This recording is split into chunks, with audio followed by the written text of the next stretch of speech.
Birding the Palm Beaches is brought to you by Discover the Palm Beaches. Check out thepalmbeaches.tv to learn more. This morning I'm at Art by Nature Garden Center in northern Palm Beach County, and today we're going to introduce you to a very special bird that has a close association with humankind. Let's go birding the Palm Beaches.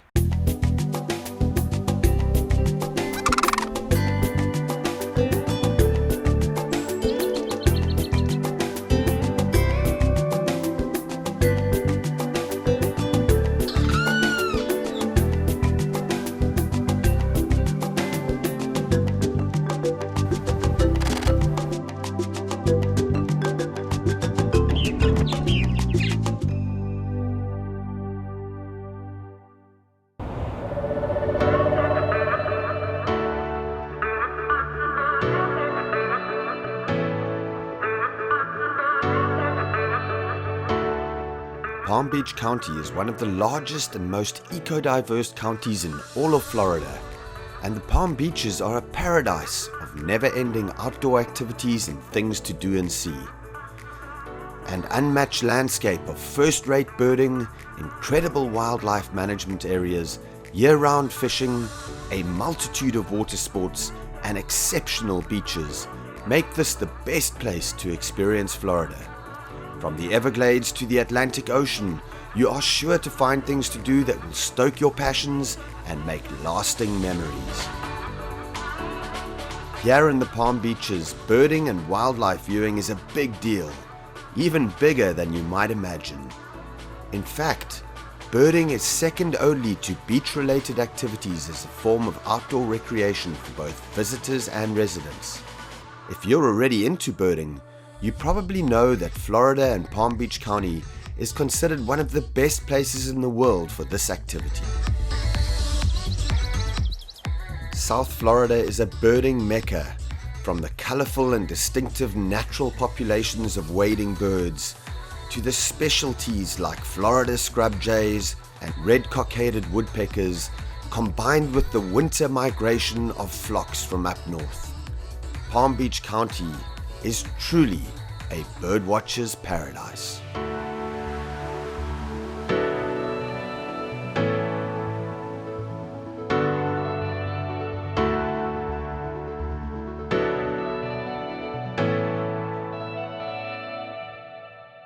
You don't always need to be in a wild area to enjoy birding in Palm Beach County. This morning I'm with Tim Wayland, and we're at a garden center in North Palm Beach. What's so special about this garden center?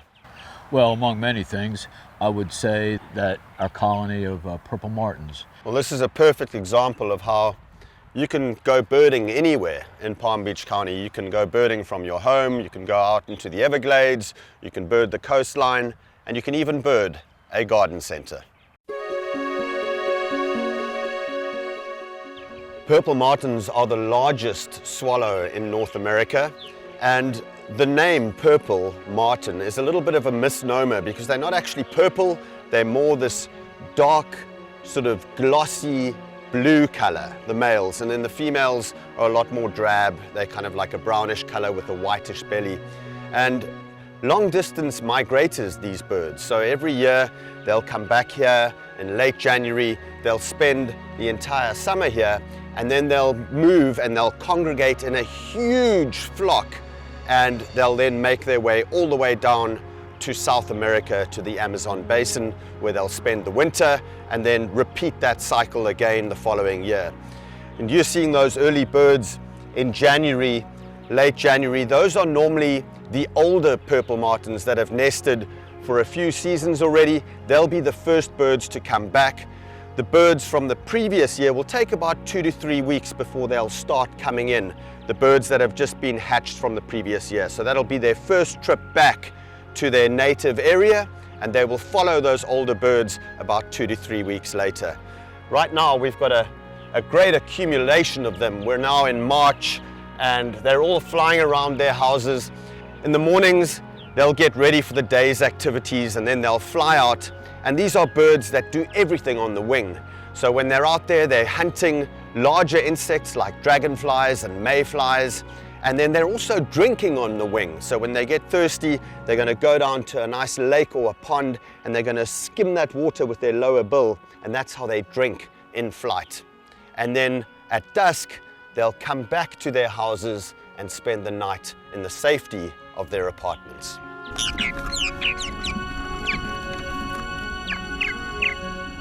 So how long have you been doing this, Tim, and why? Our colony here is 10 years old. The reason that I do it is to share what I think is a very unusual opportunity for anybody to experience authentic wildlife. And this nature is so readily observable if you have a good purple martin house, and frankly, if you can raise and lower that house. So then you can look inside. What's special about these birds is that when we look inside, and as long as we're gentle and respectful, the birds will not abandon the nest. About 2 months in, they will have completed their nests. I would expect that by the end of March, we'll have probably 75 eggs. Once they start popping, it's like popcorn. And we've got a lot of active nests. We have a lot of healthy birds. And it'll continue into April. I expect that by the end of April, we'll have maybe somewhere around 160, maybe 175 eggs that will have been laid here. Last year, through the course of the season, we had 217. So 15 days of incubation. Almost always they will hatch within 1 to 2 days of each other, and then 28 days of very, very rapid growth. And it's amazing how there's been this incredible relationship between purple martins and humankind over the years. In fact, the history between humans and purple martins goes right back to the beginnings of America as we know it today. So Native Americans and the first Americans of this country actually used to put up gourds as houses for purple martins long before the first European settlers arrived.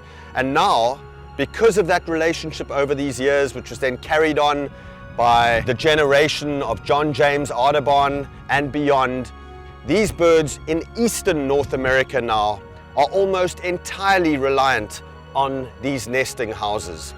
There's a small population of purple martins on the west coast, and those birds are entirely reliant on natural tree cavities like woodpecker holes. The eastern birds entirely reliant on houses like these, and the western birds still on their native nesting holes.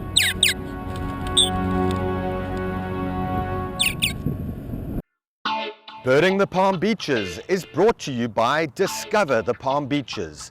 Check out thepalmbeaches.tv to learn more.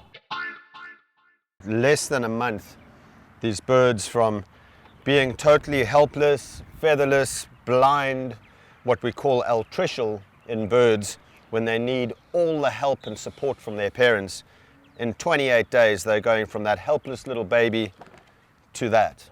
Quite phenomenal, and that's because of that protein-rich diet of insects that they're getting stuffed down their gullets every single day. Awesome. Should we go look at a nest? Yes, let's do it. Let's do it.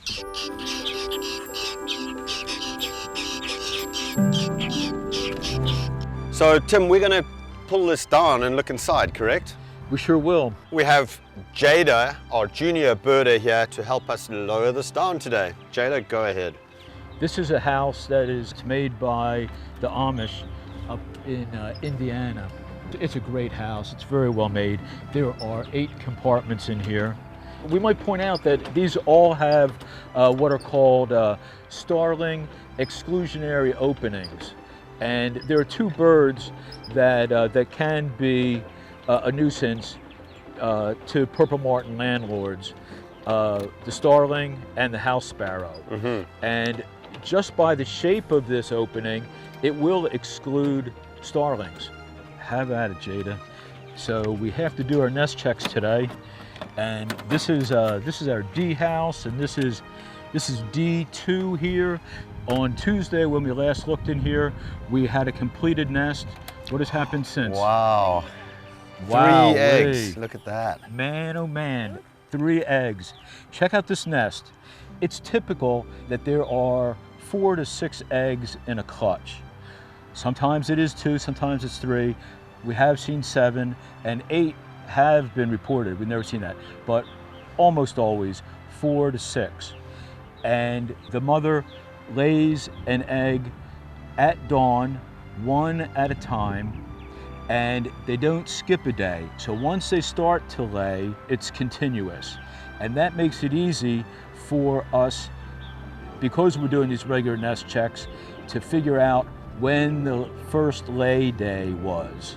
We also see that there is this circular arrangement of twigs, and it's remarkable that this 2-ounce bird can bring in the sticks and things that are equal to its weight. Then they will gather leaves, often green leaves, because they have some aseptic properties to them. So it helps with the hygiene of the birds and the adults. Just lift it up and put it in very gently, just straight on in there. Push it back as far as it will. Sometimes sticks get in the way, and let her drop down. Good. So, as you know, it goes up first, like this, up and back down. Boom, perfect. Brilliant. That's it. Okay. And now we crank it back up.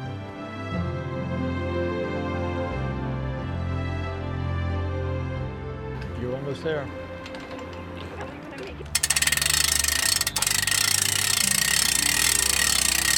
Going up, 2nd floor. So remember, if you're in the vicinity, stop by Art by Nature Garden Center and check out the purple martins. We're going to come back in a couple of weeks to check out the hatchlings. Thanks so much, Tim. It was great. We'll see you in a few weeks. I sure enjoyed it. Thank you, James. Welcome.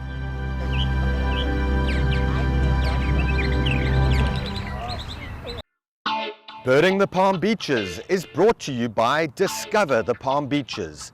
Check out thepalmbeaches.tv to learn more.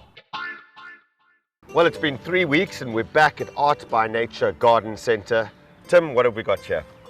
Well, the great thing about purple martins is that they allow us to look inside. I mean, we have enjoyed the acrobatic flying over the last month or 2, but now we can look inside and we can see what changes have occurred in the last 3 weeks. So we've continued to do semi-weekly nest checks, and we know that in this gourd there are some very young hatchlings. And there they are. Wow. There they are. Beautiful little atricial young. They must be like a day old. These are they're tiny. Yes, probably 2 days old. 2 days old. 2 days Wow. old. Yep. In fact, yesterday when we did our nest check, we found that there were 4 young and 1 egg. So one is a day old. A day old. Wow. And when Tim says they're altricial, that means that they're totally dependent on the parents for their survival. They're born helpless, blind, and they need to be fed. So the only kind of instinct that they have right now is to open up those bills and get whatever food is stuffed inside by the adults. In this gourd, we have put GoPros over the last week or so. Hopefully we captured some video of hatching. And probably the parents coming in to feed maybe as well. No doubt. Yeah. No doubt, yep. Great. And all of the tumult that is caused by the 4 nestmates that are in there, because they just continue to tumble over each other. Trying to get at that food. Trying to get at that food, yeah, exactly. Trying to get the best position. It's quite amazing how the parents are bringing in these giant dragonflies that they seem to be feeding on at the moment, and they're stuffing those into those tiny little mouths. If we look closely at these hatchlings, we see that their bills are oversized compared with the rest of their body, and they're also distinctly white lined, which I believe allows the adults to target them better. And to get that, in the darkness, get that food into the bill. That's it, just to jam it right in. It takes until they are ready to fledge before Their bills seem to be in proportion with the rest of their body. Gita, what surprises me is that over our 10 years of having purple martins, these two gourds are the ones that have attracted all the attention in 10 years. This one is expandable, where a second box of 6 can be put on the left side.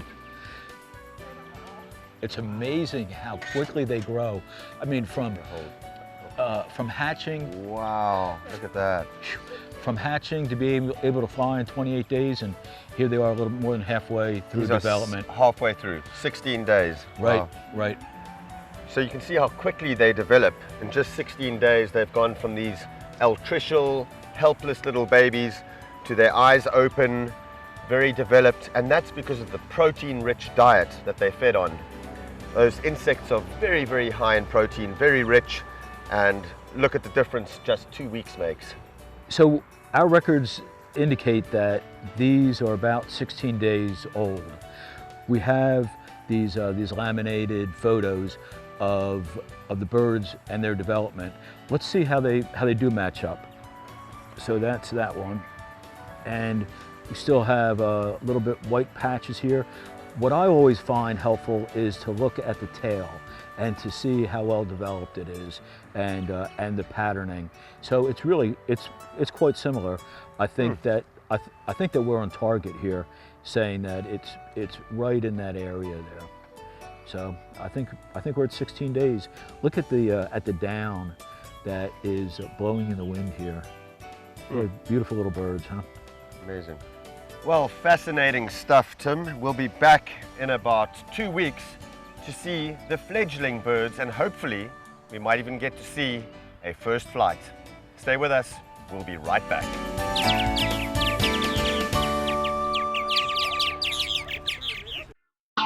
Birding the Palm Beaches is brought to you by Discover the Palm Beaches. Check out thepalmbeaches.tv to learn more.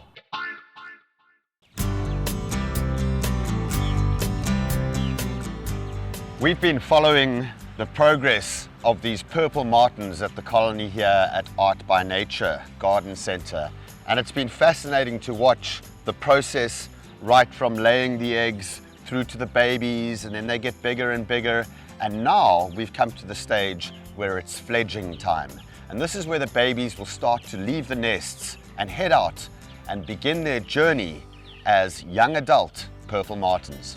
We've had what, about 240, 250 young this year? We've had that many eggs, and most of them have hatched, and this is my favorite time of year as a purple martin landlord, when we get to see the outcome of the whole season.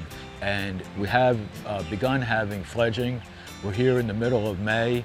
By our records, about 10 birds have fledged already, but there are so many more inside these nest cavities that are ready to fly off. Well, we should go and take a look. We're going to go to one of the nests where pretty much we're on 28 days right now at one of these nests, and hopefully we can see some of the youngsters poking their heads out and getting ready for their first flight. Let's take a look.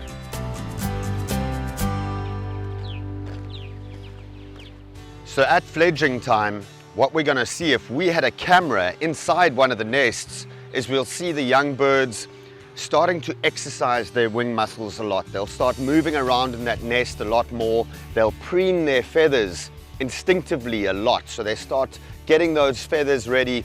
And then when the youngsters are ready, they'll inch their way out of the nest hole. They'll sit on the edge and they'll start flapping and getting those wings ready. And then they'll take that first dive off, and hopefully they'll not hit the ground, rise up, and then probably perch somewhere, fly for a little bit. And then once those youngsters have taken that first flight, they'll generally stick around this area for about 2 to 3 weeks, and going in and out, coming back to the nest, flying around. And then for the next 4 weeks after that, they'll leave and they'll go to what's called a pre-migratory roost site. And that's where all the purple martins will gather, and they'll fatten up for the long journey down to South America.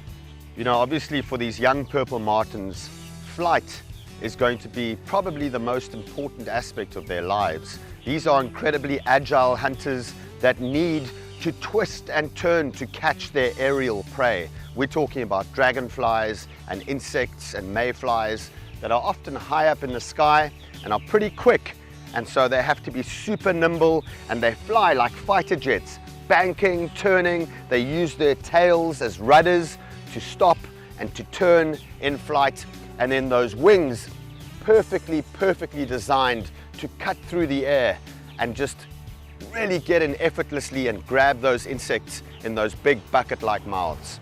Well, we've got one of the youngsters in the nest that's about to fledge now, poking its head out, getting ready for that flight behind us over here. It's been totally fascinating watching the entire sort of life history of the young phase of this bird, the purple martin, right from nesting all the way through. It's amazing the work that you guys do here. Thank you so much for letting us be part of this. This is fascinating.